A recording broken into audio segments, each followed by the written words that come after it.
Hello everybody, welcome back to my channel. It is the Conservative Coin Collector, and I've talked about a lot of coins throughout my life.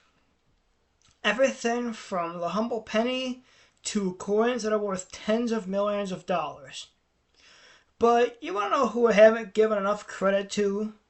The people who designed, engraved, and made these coins. The coin engravers are some of the most important people in coin history, because without these engravers, these coins would have never existed, and these beautiful pieces of art would have never existed. So today I decided I am going to shout out 6 coin engravers. I am going to cover 6 of them, tell you a little about them, and give them a little love today.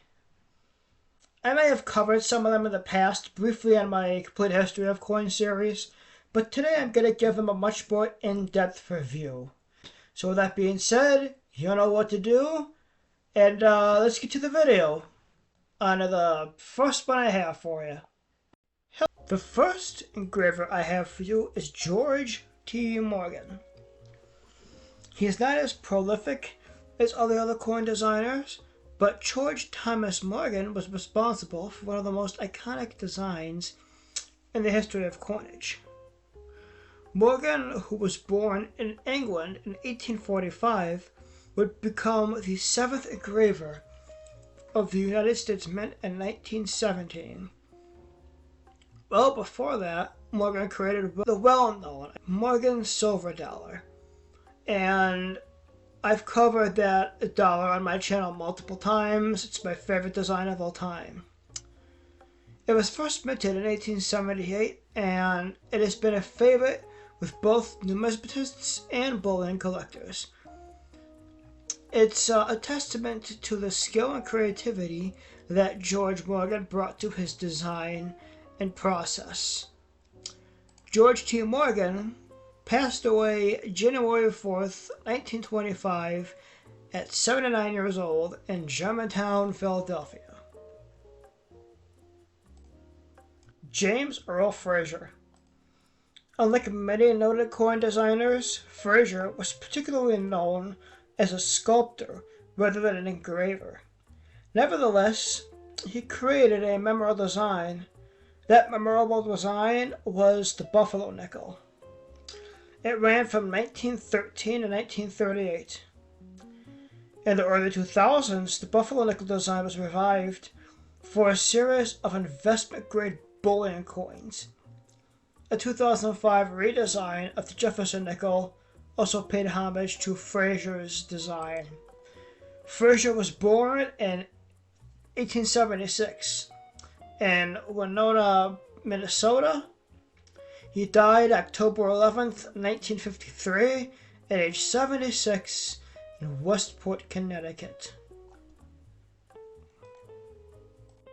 Christian Gobrecht. He was the 3rd chief engraver of the United States, and he served from 1840 until his death in 1844. Christian Gobrecht had a profound impact on early coinage in the United States. Born in 1785, Gobrecht was the artist behind the iconic seated Liberty design, which appears on most coins between 1836 and 1891.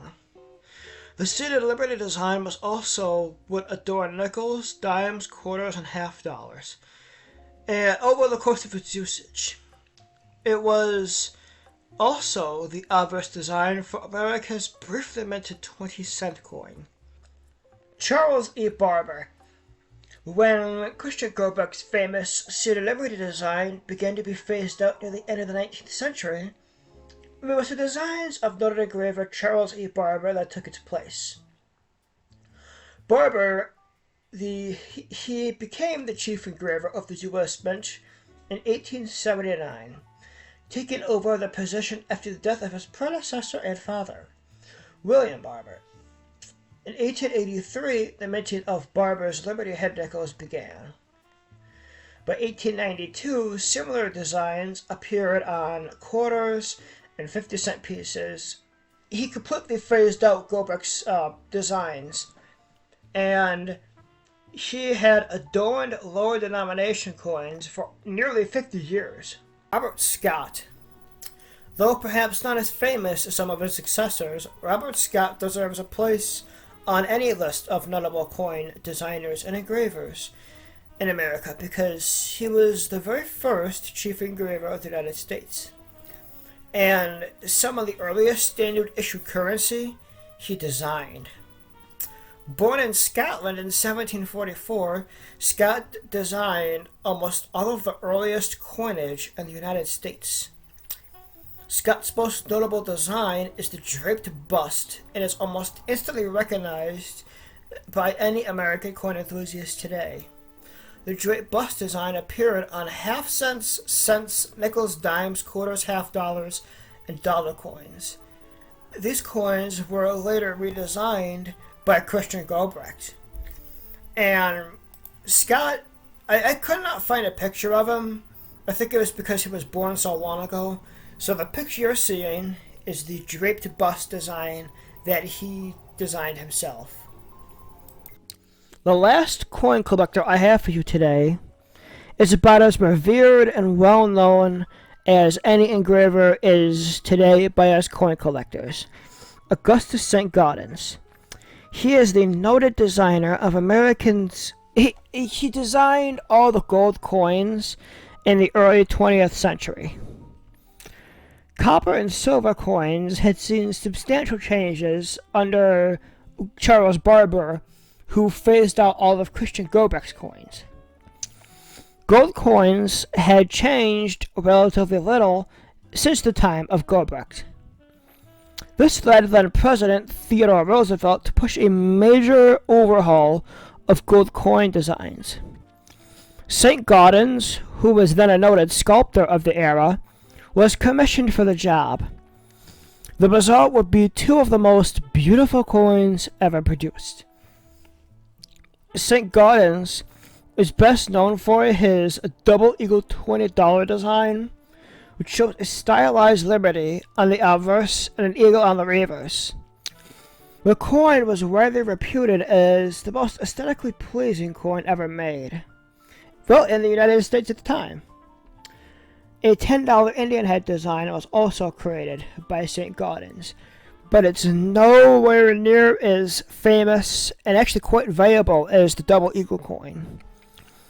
Saint-Gaudens' double eagle coin can actually be worth tens of millions of dollars.